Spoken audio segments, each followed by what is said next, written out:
Something very strange is going on in the Nuggets Thunder series, with Oklahoma City's smothering defense neutralizing Nikola Jokic in back-to-back games. Let's talk Nuggets Thunder Game 4 today on Nuggets Digest.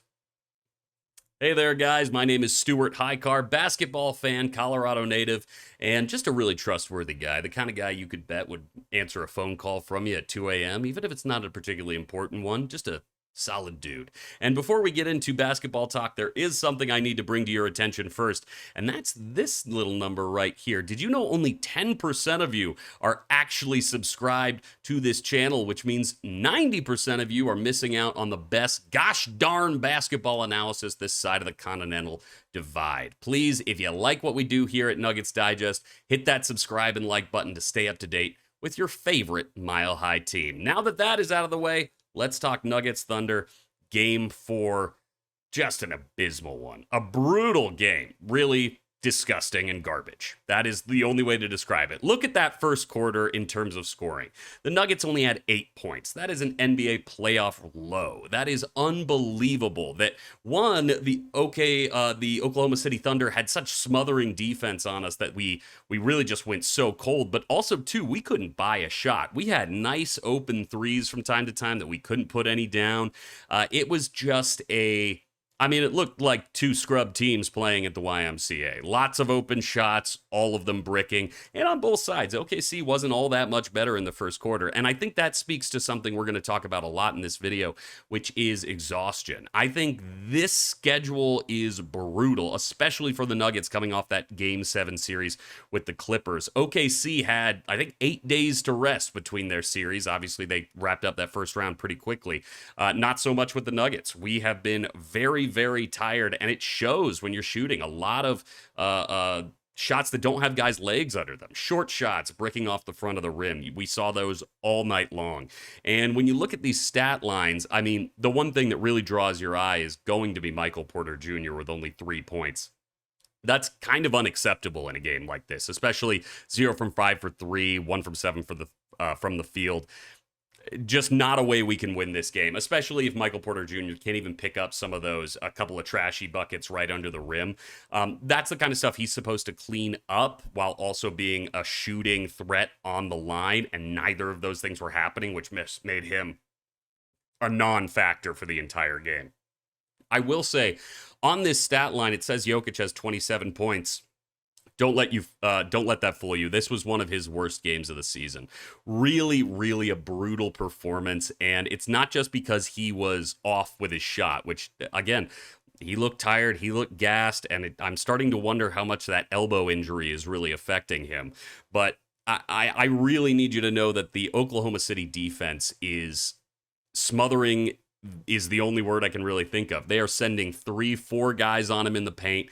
It loads him up so quickly, and that he'll make these bad passes, these turnovers. He'll try and make a shot, and OKC has length under the rim with Hartenstein and Holmgren, so they are able to block a lot of those shots, or at least get him uncomfortable when he's releasing that shot, so it gives him a better chance of getting that rebound. They out-rebounded us this game 110%. They got a lot of the 50-50 balls, and they were just looking like the better team all around. Now, this is 2 games back-to-back now that Jokic has had some serious trouble with, and that is very rare for our big man. It's not something you see from him a lot, which is definitely worrying moving into the last 3 games of this series. It's 2-2. It's tied up. So, we're in an okay place. This isn't the end of the world, and we have a Jamal Murray quote that'll confirm that in just a second, but you need to really watch out on the way that I think Coach Adelman and Jokic adjust going into Game 5, because the amount of schemes that these two guys, first Alex Caruso and Thunder coach Mark Dagnall, were throwing at Jokic, they had so many weird little schemes and different, switching from a man to a zone. If we were shooting them out of a zone, they moved to a 2-3 that was a little bit confusing as well. There was just a lot of movement under the net that I think threw Jokic off his game. And if he's already feeling a little cold, I think that's going to make him not make the best decisions. And that's, again, not something we are used to seeing as Nuggets fans. So keep an eye out on that defensive changes moving forward going into Game 5. With that said, why don't we go ahead and take a look at what a few other folks had to say about this game. There we go. Oh, God, I love this quote from Perk. It's going to be in every video I ever make. Okay, first things first, we need to get more and more from people. And maybe I need to play more than 8 guys, but we got to play better if we're going to win 2 more in this series. That is Coach David Adelman on adjustments for Game 5. I can't help but agree. He practically played a 6-man rotation in this game. And when our starters are so tired after this short break between series and short break between games, we only had 36 hours of turnaround time between these games. I mean, it's no surprise you're seeing gas guys who are slow on closeouts, short on their shots, just not looking like themselves out there. And some other viewers obviously agreed. The great Zach Lowe saying that is an awesome gut check playoff road win for OKC. If we don't get Game 7, we riot. I tend to agree. I think this one is probably going to go to 7. It's not the way I'd want. I'd love for Nuggets to take it in 6, but I think we have to be realistic and say these are 2 teams that really have each other's numbers, really know how to gum up the works, and have 2 low-scoring games. With that said, Jamal Murray with the bright side. It's a 3-game series now. This isn't a funeral, guys. It's 2-2. It's a 3-game series.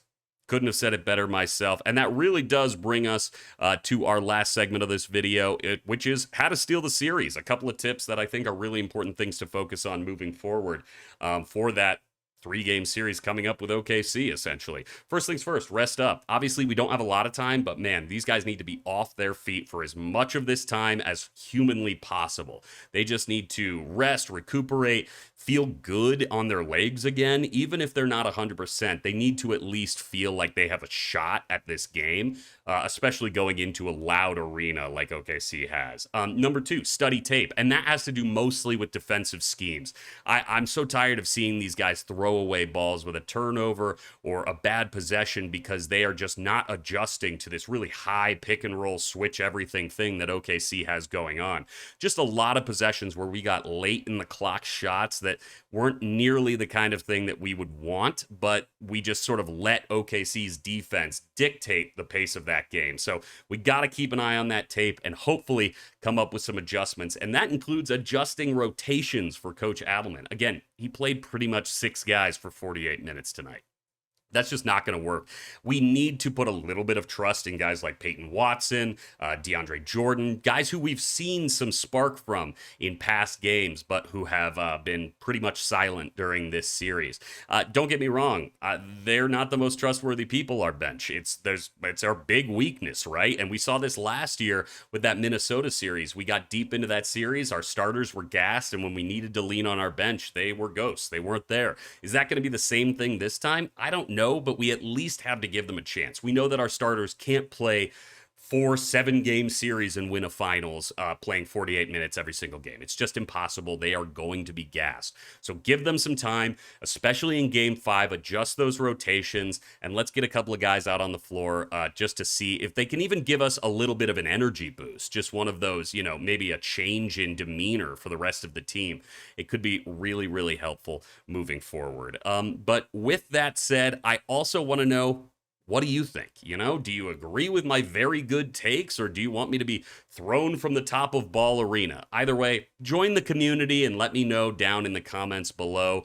My name is Stuart Hicar, and this has been just another perfect video. 10 out of 10. Fantastic. Not a single error whatsoever. Until next time, go Nugs.